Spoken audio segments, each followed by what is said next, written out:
everyone, thanks for turning out today. A little bit short notice, and sorry for the slight delay. The purpose of today is to really keep everyone up to speed with what's happening with the British super middleweight scene, with obviously the #1 contender in the IBF, James DeGale and Carl Froch. A lot of you probably would have seen by now this morning that Carl Froch has officially vacated his IBF title. The situation now is that James DeGale, being the #1 challenger, will fight the next available contender for the vacant title. That person is Dirrell, and negotiations have now commenced with Dirrell to fight James DeGale for the vacant title. A lot of discussions, and I've seen some stuff on Twitter saying that's secured for April the 25th. Not the case. April the 25th is the date that we have booked at the O2 Arena for the date we believe that James DeGale will fight for the vacant IBF world title. I think with the support of the British public and the crowd revenue at the O2, and also the support of Sky Sports, I don't think there's anybody in the rankings that we couldn't get to London for that date. So that's the proposed date from us. Negotiations will continue with Al Heyman, with Dirrell. That's already started. If it's not Dirrell, then they'll continue down the list. If Dirrell steps aside or doesn't want the fight, it becomes Gilberto Ramirez, and so on. So obviously James has done a lot of waiting. You know, that fantastic performance at Wembley Stadium in front of 80,000 against Brandon Gonzalez. He waited patiently. Then we felt like he needed another fight. That took place in Liverpool against Marco Antonio Paraban. Again, a wonderful performance there. And now he's going to get his shot. He's waited patiently. Like I said, his performances have got better and better. His profile has continued to rise over the last 6 months. And now he's really buzzing. And his message to us is, I don't care who it is, just get me anyone for that world title. And now he's going to get it. So we have now 30 days to negotiate with Dirrell, the next in line. It won't go 30 days. We're pushing as hard as we can to make the fight or push for immediate purse bids for that fight. And you know, we believe that on April the 25th, James DeGale will be the new IBF middleweight champion of the world. I'm going to ask the team to say a few words, starting with Ambrose. Obviously, it's been you've been pushing me quite hard. You've all been very patient, but now we get to the stage where the path is very, very clear. Yeah, let me say this, because I'm not sure that James will say it. In many respects, 7 months of James' career have been wasted. He's been fully prepared. The commitment going into Wembley and joining that extraordinary event told us that James was going to meet the winner. And if you care to look back on the images from Sky, you'll see when James is congratulating Carl Froch over the ring, Carl was actually mouthing to him, I've got a voluntary. The best moment of his life, he decided he wasn't going to fight James. Only Carl knows the reason why he's chosen not, but that shouldn't detract from what James has achieved today. You know, Olympic gold medalist, striving now to create history. Let's be honest, history. No British fighter ever has won Olympic boxing gold medal and gone on to become world professional champion. That's uppermost in James's thoughts, and therefore, as was just said, James doesn't care who it is that he fights. If it was Andre Ward, then that's who he's going to fight, and more importantly, that's who he's going to beat.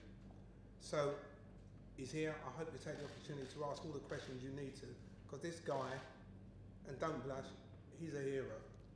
Make no mistake about it. And I'm well versed enough to say that to you. And if you don't know why, well, we can talk about it afterwards. James DeGale is the best 168-pounder in the world, bar none. Thank you, Ambrose. Jimmy, obviously you've seen some great performances from James over the last 6 months. Your confidence in James just continues to grow and grow. You've got massive belief that now's a time where he'll become world champion. Yeah, I just endorse basically what Ambrose said, that watching James on an everyday basis from when he started pro to where he is now. I watched some of his fights against you the other day, and he's gone from a boy to a man, literally. And when you see just some of the stuff he does in sparring, and you've seen what glimpses against Gonzalez now, all I can say is I don't blame Carl Froch for not taking the fight, but I just wish he'd have let James know very early when they've had this frustration, because James was, you know, if you speak to James on his own away, he genuinely don't care if he fights Froch, Groves, like Dirrell. He really is. He's a fighting man, you know, and once he wins his title, he also becomes the most successful British fighter in the history of the sport. If you check your books and you look right back at his career, no one has ever done what James is about to do. Once he wins that world title, and then he's already said that is history right there. And his record from junior right through to senior to win the Olympics, and what he's done in the pros, and looking at he was boxing 12 rounds in his 7th professional contest, he is a phenomenal. Enjoy him while he's there. James, obviously, although there has been frustrations, I feel a very positive 6 months for you still. Know you enjoyed Wembley, know you enjoyed Liverpool, but ultimately you want to be on the next level and levels above that. And now Dirrell is certainly a fight, 2 elite super middleweights. Someone, again, you said you're more than happy to face, and that's why we really push forward now to get this done. And you know, I'm easy. I'm willing to fight anyone because you're boxing for a world title. Whoever you box is going to be hard. So yeah, I'm easy, man. I'm easy. But finally, my chance is here. It's here. The next fight, I'll be boxing for the IBF world title. So yeah, I'm just excited, and I can't wait for it. Obviously, it's come around. People, you know, the obvious sell is history in the making. First UK Olympic gold medalist to win a world title. You feel this is just part of you know, the natural progress for you now? I know it's a huge deal, a huge fight, but massive confidence going into the fight. Massive.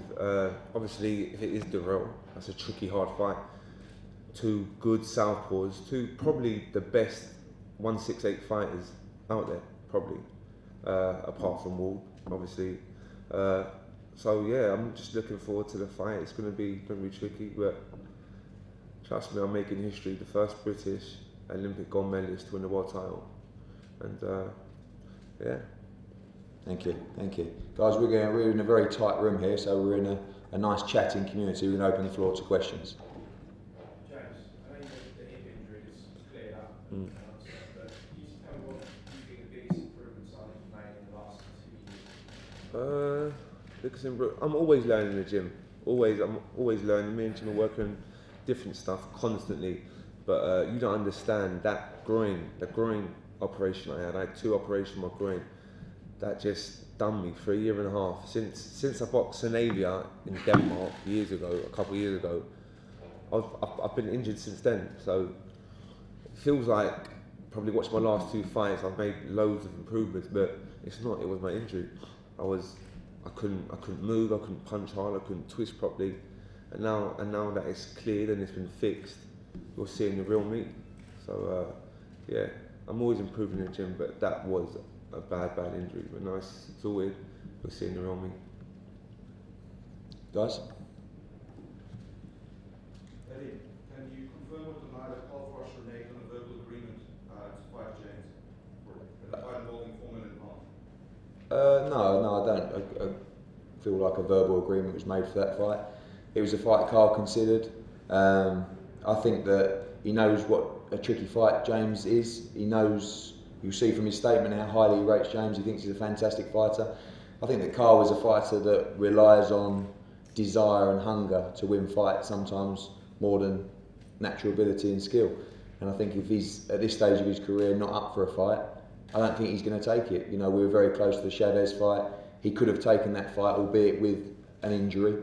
But I think previous fights with more hunger, he may have gone through with that fight. So I don't think there's any pure guarantee that Carl Froch will fight again. But obviously, if it does, it won't be till the summer anyway. So there's no verbal agreement? No.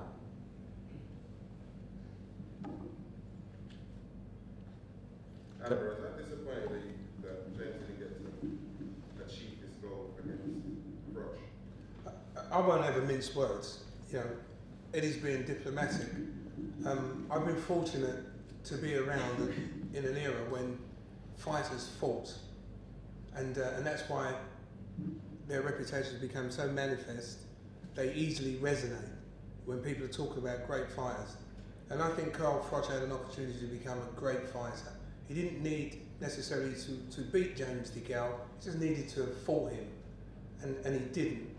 And you know, James at one point said that, you know, I think, to be honest, Carl was a bit of a coward for not fighting me.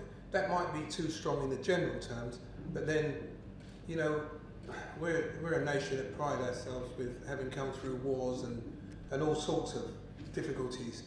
But if you refuse to fight, you're a coward, and he refused to fight James. You know, it's all very well looking down. I sincerely hope he doesn't retire, because James is going to go in and annex the world title, and if Carl is still there in front of him, then he'll have another opportunity. Once, you know, is a mistake. Twice is deliberate. So I'm not disappointed, because I know James's sole goal is to become the first, the history maker, as a standard bearer. This wonderful nation that we are part of, has never ever produced an Olympic boxing gold medalist who's gone on to become world champion. Just think of some of the fighters that we've had in this country. It's amazing. So this is all about James DeGale. It's not about Matchroom, it's not about Ambrose, it's not about Jim, it's about James DeGale. And James' goal was, whoever is in my way, I will eliminate, for the purpose of achieving what I set out to do. So that's it. That fight may materialise down the road. We just don't know. But it's such a shame that it didn't happen. It really, really is, because now was the right time. When they wake up for negotiations to begin between James DeGale and the next available challenger, which is Andre Dirrell. Those negotiations have actually already started. We'll have 28 days to do so, and then there'll be purse bids. It's not going 28 days. We can call for purse bids any time. I believe a deal will be reached. If not, we'll move down to Ramirez and so on. But as I said, with the support that James has got, I'm very confident that April the 25th will be the date that James DeGale becomes the IBF champion of the world. So thank you for coming, and await further news. Thank you very much. Just one last thing, Ed. Sorry, Ambrose. It's James' birthday today. You won't thank me for saying it, but Ed, great present. Well, listen, you guys have been patient, and obviously I didn't want to embarrass him with that, because I know he's a shy guy. But no, it's good news, and I think James deserves it. You know, I think over the past he's had his fights with obviously George Groves and so forth, and I think sometimes he's got the bad end of the stick from the British public, a few boos, and I think the way he's conducted himself, particularly over the last 6 months, makes people believe that, you know, he is a true performer and a great athlete. And of course, there's been plenty talked about the George Groves fight, and you know, he had the opportunity to make that fight, and that's another story, but we won't go there. But I think everyone in this room probably believes that James DeGale will beat George Groves now. I think most do. And hopefully that's a fight that will happen down the line. There's some huge British super fights out there, but for now, James DeGale's got to go and become champion of the world. And whoever it is, but first stop, Andre Dirrell. Thank you very much.